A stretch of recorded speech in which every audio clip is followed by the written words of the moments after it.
Bonjour à tous et bienvenue dans cette nouvelle vidéo de l'atelier. On vous parle très régulièrement sur cette chaîne des histoires de différentes marques. D'ailleurs, ça fait partie des vidéos que vous préférez. Et tant mieux, parce que moi j'aime bien aussi faire des recherches sur les histoires et ça me fait plaisir de vous partager l'histoire de différentes marques d'outillage. Et en général, on vous parle surtout de leur réussite, de leurs innovations. Mais du coup, ça donne l'impression que les marques d'outillage, elles réussissent toujours tout ce qu'elles font, qu'elles innovent toujours en bien ou en positif. Mais on va justement aujourd'hui essayer de voir un petit peu, creuser un peu plus loin et se rendre compte que c'est pas toujours le cas. On va donc aujourd'hui découvrir des outils trop compliqués à utiliser, trop gros, trop lourds ou voire carrément inutiles qui ont été inventés par vos marques préférées.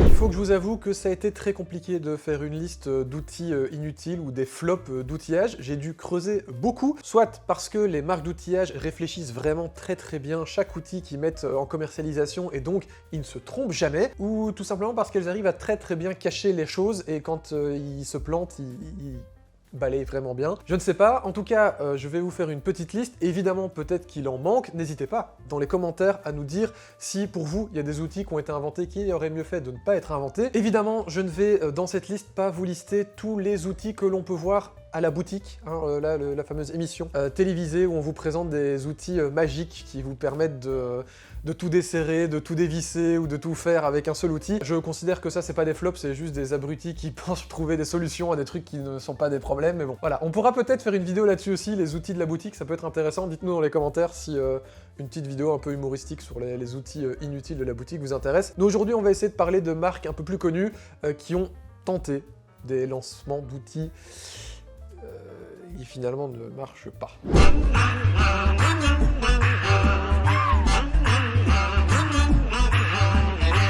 Commençons tout de suite par se plonger dans une marque dont on vous a parlé de l'historique juste ici, Black & Decker. Début 2000, Black & Decker sort sa clé à molette automatique AAW100. Alors oui, vous avez bien entendu une clé à molette automatique puisqu'elle est pourvue d'un petit moteur électrique et de 2 piles AA. Je pense que c'est des AA, je pense. Pourquoi ce petit moteur? Eh bien tout simplement pour pouvoir régler donc la clé à molette qui va donc se régler en fonction du boulon que vous devez défaire. Alors bon, dit comme ça paraît être une bonne idée.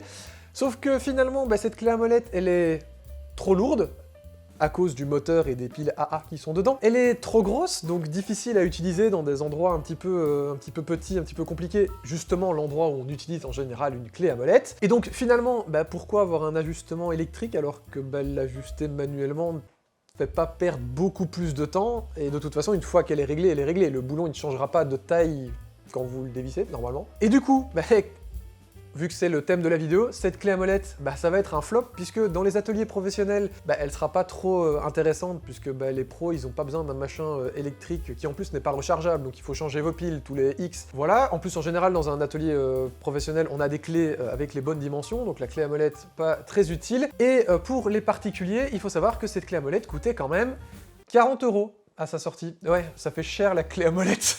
Donc t'as intérêt à la sortir souvent, donc avoir ta clé à molette dans ta boîte à outils juste parce qu'elle est... C'est juste pour te la péter? Oui, pas d'intérêt, donc du coup, je ne sais pas si... Je pense qu'elle est encore en vente, mais ça fait partie des moins bonnes ventes de Black & Decker. D'ailleurs, Black & Decker, on va en reparler en fin de vidéo pour un autre outil.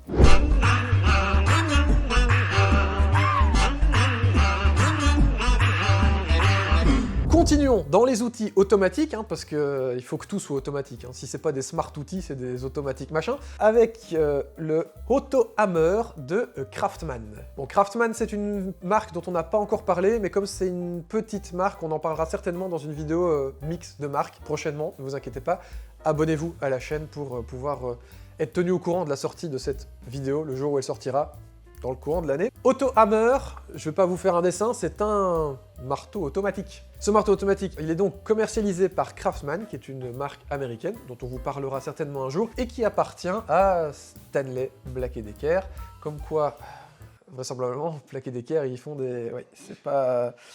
Alors, ce marteau automatique, c'est un marteau automatique électrique avec une batterie 12 volts, et c'est peut-être ça son problème, parce que, en général, les marteaux automatiques, ils sont surtout à air comprimé, parce que pour clouer des clous, il faut beaucoup de puissance, il faut beaucoup de force, et là, le petit marteau électrique, bien évidemment, il ne clouera jamais un clou de charpente, il va pouvoir vous clouer des petits clous, potentiellement, si vous faites un petit peu de bricolage, mais sans plus. Donc, pas très intéressant pour les professionnels, et un amateur qui sort son marteau une fois toutes les 4 semaines pour mettre un clou dans un mur, je vois pas l'intérêt du marteau électrique. Donc encore une fois, même problème qu'avec la clé automatique, en fait ça valait pas tellement la peine d'automatiser un si petit truc finalement, un bon vieux marteau. Surtout que il existe des cloueurs, des petits cloueurs électriques, surtout maintenant vous avez des marques comme Ryobi ou ce genre de choses qui font des petits cloueurs, préférez un petit cloueur plutôt qu'un marteau automatique. Mais n'hésitez pas à nous dire, encore une fois, dans les commentaires, tous les outils dont on va parler, si vous les avez utilisés et que vous avez des avis dessus, les commentaires sont là pour ça.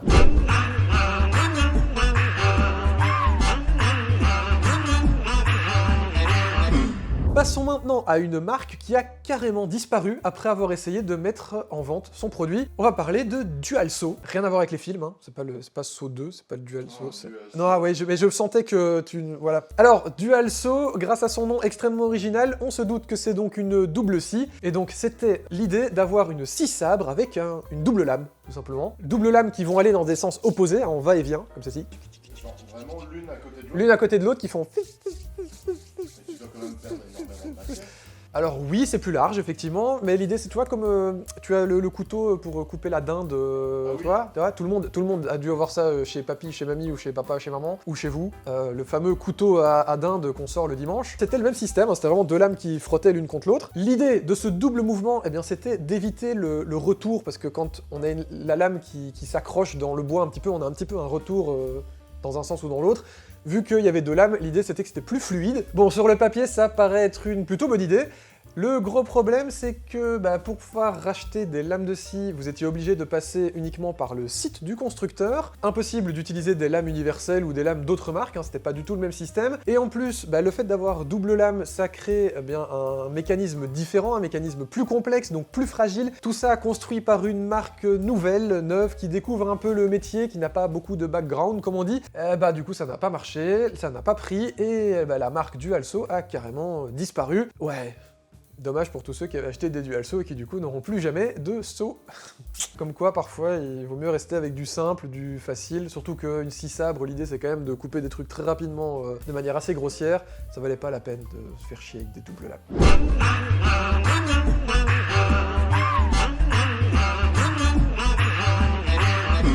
Revenons donc un petit peu à des marques un peu plus connues. On va parler de Bosch, dont on vous a déjà parlé, on vous a déjà raconté l'histoire de Bosch juste ici au-dessus. Bon, ici, on peut pas vraiment parler d'un flop, mais plutôt d'un arrêt forcé de commercialisation, puisque c'est la justice qui a décidé que Bosch devait arrêter de commercialiser ce produit. En 2015, Bosch annonce une nouvelle Reax Table Saw, une scie sous table avec un système de détection de chair qui fait disparaître la lame sous la table dès qu'elle touche la peau de l'utilisateur. Je pense que cette invention vous dit peut-être quelque chose. Et oui, c'est une invention de SawStop qui décide de poursuivre dès 2015 Bosch en justice, parce que c'est leur brevet en fait, le système de détection de chair. C'est eux qui ont breveté ça. Malgré tout, Bosch va quand même commencer à commercialiser sa scie à partir de 2016, hein, puisque l'action en justice est seulement en cours, mais en 2017, la justice décide que c'est SawStop qui a raison et force donc Bosch à arrêter la commercialisation de sa Reax Saw. D'ailleurs, vous connaissez certainement la suite de l'histoire, hein, puisque SawStop va être acheté par TTS, la maison mère de Festool, permettant donc à Festool d'installer ce fameux système SawStop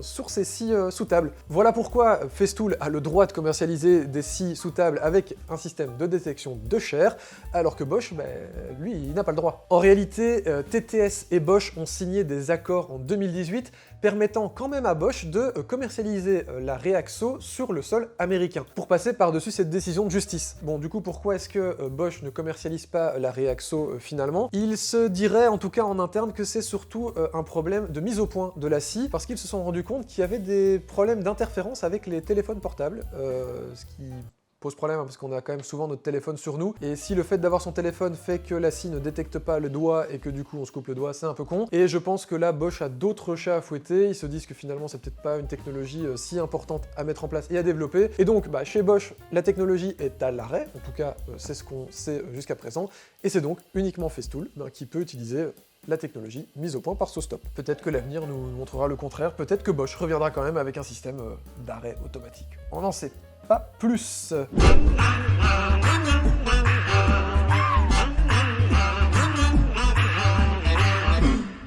L'idée d'innover et d'améliorer nos outils, elle ne date pas d'aujourd'hui. Revenons à l'époque où le travail à la main en ébénisterie était roi et où bien le rabot commençait à prendre son essor. Et je vais vous parler du leader du rabot à l'époque, Stanley, dont on vous a fait l'historique juste ici. Et je vous présente donc le fameux rabot numéro 55. Bon, est-ce que j'ai vraiment besoin de vous dire pourquoi il n'a pas fonctionné? En voulant en faire le rabot parfait, multi-usage, capable de tout faire, bah, ils ont peut-être un tout petit peu déconné sur le nombre de réglages et ça en est devenu un outil impossible à régler ou quasiment. En plus d'être hyper lourd, hyper encombrant, il est ultra compliqué à régler, tellement de machins dans tous les sens. Enfin, regardez l'image, ça parle de lui-même. Ce qui fait que c'est tout simplement devenu l'enfer des ébénistes. Alors je sais pas si l'un de vous l'a dans son atelier, mais n'hésitez pas à nous dire dans les commentaires si vous savez comment ça se règle. C'est déjà de plus en plus compliqué les rabots maintenant à régler entre la lame qui peut aller à gauche, à droite, en bas, machin, mais alors là, un vrai bordel. Ce qui fait que ce rabot n'a pas très bien marché. Par contre, c'est une magnifique pièce de musée. S'il y en a un qui veut nous en envoyer un pour qu'on le mette derrière, moi je suis partant.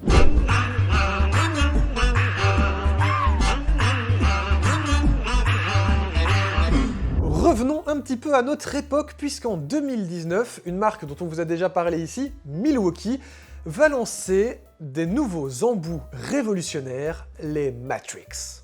Déjà rien qu'avec un nom pareil, tu sens l'embout, ça va être du bon embout. On les retrouve en Philips, en Robertson et en Torx. Si vous ne savez pas ce que veulent dire ces noms, vous avez une vidéo juste là. Et ils sont tellement confiants en leurs produits qu'ils les garantissent à vie. Ah ouais, Milwaukee, ils déconnent pas. Mais peut-être qu'ils vont regretter. Fabriqués dans un acier au carbure, eh bien, ils devaient être beaucoup plus résistants que les embouts traditionnels. Mais en fait, surtout résistants à l'usure, parce que du coup, vu que c'est un acier beaucoup plus dur, eh ben, ils sont beaucoup moins résistants au choc. Vous savez, quand plus c'est dur, plus ça casse, alors que quand c'est mou, ça casse moins. Mais du coup, ils peuvent pas être utilisés avec des visseuses à choc.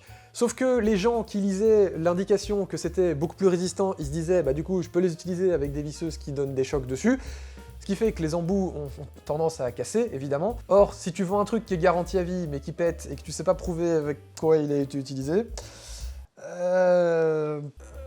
difficile de positionner le produit Matrix, ce qui fait que Matrix, c'est très mal vendu. Les embouts Matrix sont très mal vendus.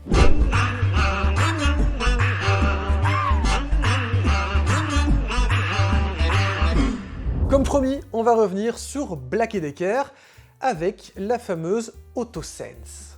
AutoSense, parce que ça sent automatiquement. C'est donc, comme vous le voyez sur l'image, une visseuse, la fameuse visseuse AutoSense, et comme son nom l'indique, elle était censée pouvoir trouver elle-même, sentir elle-même, la puissance avec laquelle elle devait visser la vis et à quel moment elle devait s'arrêter pour ne pas que la vis rentre ni trop profond dans le bois ou dans le matériau, ni pas assez profond. Donc l'idée, eh bien, c'était de ne plus enfoncer trop loin la vis au risque de fendre le bois, ou d'aller trop doucement alors qu'on pourrait aller plus vite dans certains bois plus mous, plus durs. Sauf que dans la réalité, c'était pas trop ça. En fait, la visseuse, pour des trop petites vis, avait tendance à quand même aller beaucoup trop vite et trop loin, et donc à fendre le bois. Et pour des trop grandes vis, en fait, elle y allait par à coup. Elle donnait un petit coup, ah, on n'est pas encore au bout, encore un petit coup, pas au bout, encore un petit coup. Sauf que vous l'imaginez, du coup, ça met 3 plombes, alors que c'est justement pas le projet avec cette visseuse. Et comble du truc, elle n'avait évidemment pas de mémoire, donc une fois avoir enfoncé la première vis et qu'elle ait trouvé à peu près la bonne force, si vous vouliez visser une seconde vis de la même taille dans le même bois juste à côté, elle recommençait toute l'histoire. Donc finalement, l'AutoSense qui était censé vous faire gagner un peu de temps, c'était perdu. Alors que bon, vous mettez votre embrayage sur votre visseuse, vous y allez tranquillement et il y a quand même des chances pour que vous trouviez vous-même la bonne vitesse et la bonne pression sur votre vis. Bref, sur le papier, c'était une pas trop mauvaise idée, dans la mise au point, c'est pas fou. Comme quoi, vraisemblablement, tout ce qui est automatique, que ce soit les visseuses, les marteaux, hein, ou je ne sais plus quoi dont on parlait au début de la vidéo, les clés à molette, ça vaut pas tellement la peine.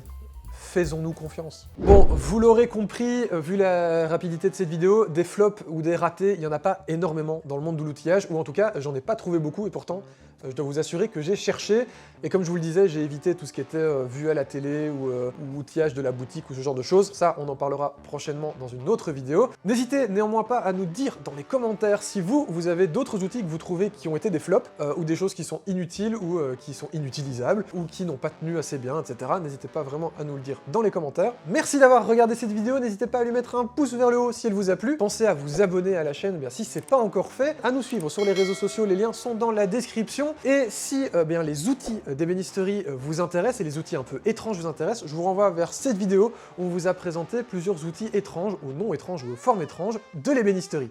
Et sur ce, je vous dis tchuss les ateliers.